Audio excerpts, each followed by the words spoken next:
If someone threatens you with a knife, distance is your very best friend.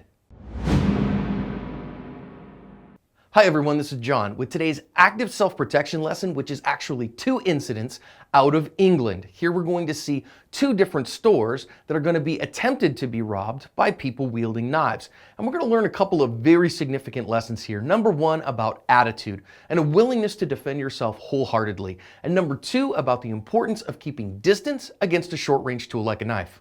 So we see this guy here with the mask on. He walks in and the clerk, if you go look at the news story on this one, says that she thought he was going to steal something and she wasn't going to come out of the back while he was doing that, but he kind of just waits around for her and he's looking to grab the till. We are going to find that out later. So she comes up and says, "What do you need?" And as soon as she does, he pulls a knife and says, "Hey, put the money out of the till in the bag."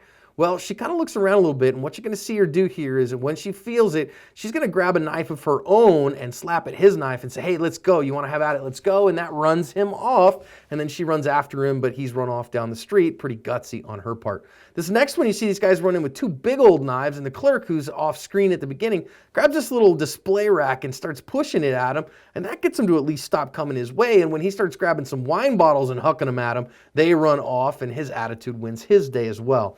Let's go back and think about a couple of lessons out of each one of these. First of all, this guy here, I think it was good awareness on the clerk's part to go, man, I didn't really want to interact with him. If she had the heebie-jeebies and her creep alarm was going off for this guy, no reason to go out there in the middle, especially if you didn't have any way to protect yourself. Now, he comes around here and she's stuck in that corner, and if he wanted to hurt her, he definitely could have. Now, I do notice here that when she decides to go, you see her reach out like she's going to grab his knife out of his hand.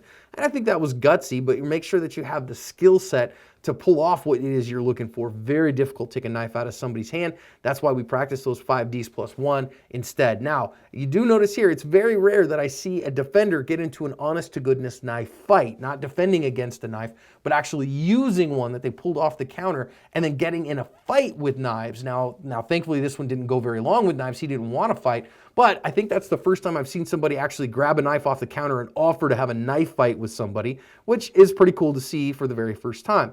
Now, she runs out after this guy, and this chase drive, this prey drive is very strong in people. And I'm telling you, you want to fight it because he could have waited around the corner for her or had a buddy that was around and just outside the door, and she could have gotten hurt. So don't chase fleeing felons out of the store. Now, as we go to this next one, I love the barrier that's used here. You notice these guys got big old knives, but this little chintzy display rack keeps them at bay. Now, it's not going to work forever, but distance is your very best friend against a short-range tool like a knife. And so the clerk used this little distance tool to great effect. It kept him off for a minute till he could get to something better. And it only needed to work for a minute because they decided to go when he starts hucking wine bottles at him. And those wine bottles could have done damage. Now, I think it's worth saying that these attackers clearly weren't really, invested in fighting the guy. They didn't want to necessarily hurt him. They're looking for money or whatever. But that's a tenet that we see all the time, that they're looking for victims and not fights. And when somebody puts up a fight, oftentimes they will leave. And again, finally, I want to say, don't chase fleeing felons out of your store. That's a great way to get hurt. All in all, both of these intended victims did a great job. They protected themselves and covered their asp.